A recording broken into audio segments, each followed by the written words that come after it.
নমস্কার। আজ আমরা পশ্চিমবঙ্গের একটা খুবই ইন্টারেস্টিং শিক্ষামূলক উদ্যোগ নিয়ে কথা বলতে চলেছি।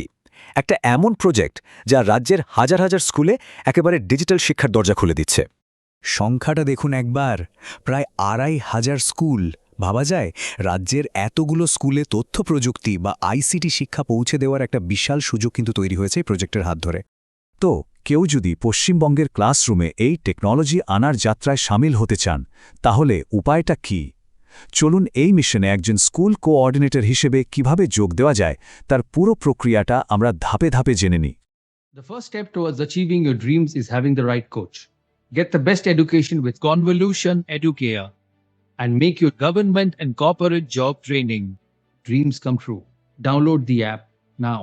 আচ্ছা, এই পুরো ব্যাপারটা আমরা কয়েকটা ভাগে ভাগ করে নিয়েছি। যেমন ধরুন, এই ডিজিটাল মিশনটা আসলে কি, স্কুল কোঅর্ডিনেটরের কাজটা ঠিক কীরকম, কী যোগ্যতা লাগবে, আর হ্যাঁ, সবচেয়ে জরুরি ৮টা ধাপে পুরো সিলেকশন প্রসেসটা কেমন হবে। সবশেষে থাকবে কিছু গুরুত্বপূর্ণ কথা যা আবেদন করার আগে জানা দরকার। তো চলুন শুরু করা যাক প্রজেক্টটা দিয়ে। তো সবার আগে যে প্রশ্নটা মাথায় আসে সেটা হলো এই আইসিটি অ্যাট স্কুলস প্রজেক্ট ব্যাপারটা ঠিক কি? দেখুন, এটা আসলে পশ্চিমবঙ্গ সরকারের একটা বিরাট বড় উদ্যোগ, আর এটা বাস্তবায়ন করছে ILFS education and technology services. মূল লক্ষ্যটা খুবই পরিষ্কার, রাজ্যের প্রায় ৩,৫০০ স্কুলে আইসিটি ল্যাব তৈরি করা আর কম্পিউটার শিক্ষা পৌঁছে দেওয়া। আর এই ল্যাবগুলো চালানোর জন্যই তো দক্ষ লোক দরকার, তাই না? আর এখানেই আসছে এই প্রজেক্টের একেবারে মূল চরিত্র, মানে স্কুল কোঅর্ডিনেটরের ভূমিকা।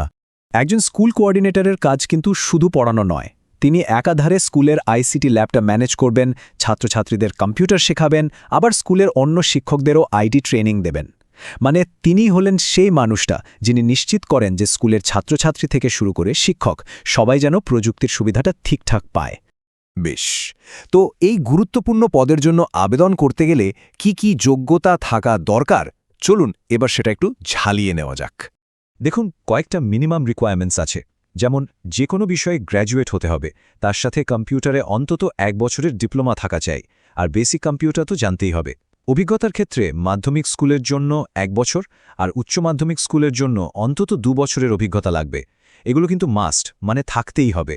তবে একটা কথা আছে, যাদের কম্পিউটারে গ্র্যাজুয়েশন বা পোস্ট গ্র্যাজুয়েশন করা আছে, বা ধরুন কম্পিউটার সায়েন্স নিয়ে বিএড ডিগ্রি আছে, তারা কিন্তু বাড়তি সুবিধা পাবেন, মানে সিলেকশনের সময় তাদের প্রেফারেন্স দেওয়া হবে।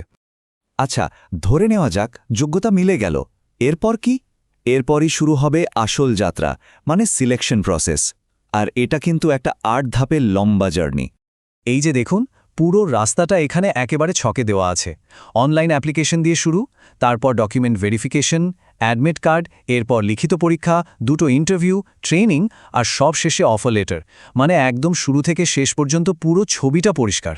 তো এই পুরো প্রক্রিয়ার শুরুটা কিন্তু অনলাইনে, মানে আবেদনটা করতে হবে ওদের অফিসিয়াল ওয়েবসাইটের মাধ্যমে, অন্য কোনোভাবে কিন্তু হবে না।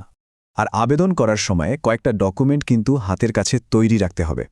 যেমন নিজের নতুন রঙিন ছবি, মাধ্যমিকের সার্টিফিকেট যেটা বার্থ প্রুফ হিসেবে কাজ করবে, গ্র্যাজুয়েশনের সার্টিফিকেট, কম্পিউটারে ১ বছরের ডিপ্লোমার সার্টিফিকেট, আর কাজের অভিজ্ঞতার প্রমাণপত্র। আর হ্যাঁ, মনে রাখতে হবে প্রত্যেকটা ফাইলের সাইজ কিন্তু ৩০০ কেবির বেশি হলে চলবে না। এই দেখুন, এখানে অফিসিয়াল নির্দেশিকার একটা অংশ দেখানো হচ্ছে। ঠিক কি কি তথ্য দিতে হবে, কোন কোন ডকুমেন্ট আপলোড করতে হবে, সবটা এখানে পরিষ্কার করে বলে দেওয়া আছে। লিখিত পরীক্ষা পাশ করার পর আসল চ্যালেঞ্জটা হলো 2টো ইন্টারভিউ। প্রথমটা হলো টেকনিক্যাল ইন্টারভিউ। এখানে আপনার কম্পিউটার জ্ঞান, মানে প্র্যাকটিক্যাল স্কিল কতটা সেটা দেখা হবে। আর তারপর হলো ফাইনাল ইন্টারভিউ। এখানে কিন্তু আর টেকনিক্যাল প্রশ্ন নয়, বরং আপনার অ্যাটিটিউড, কথা বলার ধরন, কনফিডেন্স, এই সব বিষয়গুলোই দেখা হবে। আর এই ফাইনাল ইন্টারভিউর ওপরই কিন্তু নির্ভর করছে সিলেকশন হবে কি না। আচ্ছা, 2টো ইন্টারভিউতেই যদি কেউ সফল হন তাহলেও কিন্তু কাজ শেষ নয়। অফার লেটার হাতে পাওয়ার আগে আরও একটা বড় ধাপ বাকি, আর সেটা হলো একটা খুব ডিটেইলড ট্রেনিং প্রোগ্রাম। আর এই ট্রেনিংটা কিন্তু শুধু হার্ডওয়্যার বা সফটওয়্যার নিয়ে নয়, এখানে ক্লাসরুম কি করে ম্যানেজ করতে হয়, ছাত্রছাত্রীদের সঙ্গে কিভাবে কথা বলতে হয়, মানে সফট স্কিলস, এমনকি ফর্মাল ড্রেস কোড কী হবে সব কিছু শেখানো হয়। মক টিচিং সেশনও থাকে, মানে আপনাকে একেবারে তৈরি করে তবেই স্কুলে পাঠানো হবে। বেশ, এবার ধরে নিন এই সব ধাপ পেরিয়ে কেউ একজন স্কুল কোঅর্ডিনেটর হিসাবে জয়েন করলেন। স্কুলে তার রোজকার কাজগুলো ঠিক কী রকম হবে? কাজের একটা বড় অংশই হলো টেকনিক্যাল আর অ্যাডমিনিস্ট্রেটিভ। মানে আইসিটি ল্যাবের সব কম্পিউটার সফটওয়্যার যেন 100% সচল থাকে সেটা দেখতে হবে। রোজকার রিপোর্ট, ল্যাবের রেকর্ড সব কিছু আপডেট রাখতে হবে।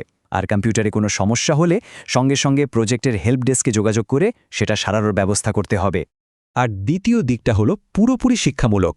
স্কুলে সিলেবাস মেনে ছাত্রছাত্রীদের কম্পিউটার শেখাতে হবে। শুধু তাই নয়, স্কুলের অন্য শিক্ষকদেরও আইটি স্কিল বাড়াতে সাহায্য করতে হবে, যাতে ওনারাও নিজেদের ক্লাসে লার্নিং সফটওয়্যারগুলো ব্যবহার করতে পারেন। মানে পুরো স্কুলটাকেই টেক স্যাভি করে তোলার দায়িত্ব নিতে হবে। সবশেষে আসুন কয়েকটা খুব জরুরি পয়েন্ট দেখে নিই। আবেদন করার আগে এই বিষয়গুলো কিন্তু প্রত্যেককে একেবারে পরিষ্কারভাবে জেনে রাখতে হবে। প্রথমেই মনে রাখতে হবে এটা কিন্তু কোনো সরকারি চাকরি নয়। প্রাথমিকভাবে 1 বছরের জন্য নিয়োগ করা হবে, তারপর পারফরমেন্সের উপর ভিত্তি করে রিনিউ হতে পারে। একবার আবেদন জমা দিলে কিন্তু আর ফিরিয়ে নেওয়া যাবে না। আর হ্যাঁ, সিলেকশন প্রসেস আর ট্রেনিংয়ের জন্য যাতায়াত বা থাকার যা খরচ সেটা প্রার্থীকেই দিতে হবে। আর সংস্থা কিন্তু কোনো কারণ ছাড়াই যে কোনো অ্যাপ্লিকেশন বাতিল করার অধিকার রাখে, তাই এই সব শর্ত জেনে শুনে এগোনো উচিত। তাহলে পশ্চিমবঙ্গের পরবর্তী প্রজন্মের ডিজিটাল লার্নারদের গড়ে তোলার এই যাত্রায় সামিল হতে আপনি কি প্রস্তুত? এই ভূমিকাটা কিন্তু শুধু একটা চাকরি নয়, এটা পশ্চিমবঙ্গের হাজার হাজার ছাত্রছাত্রীর জীবনে সরাসরি একটা পজিটিভ প্রভাব ফেলার এক দারুণ সুযোগ।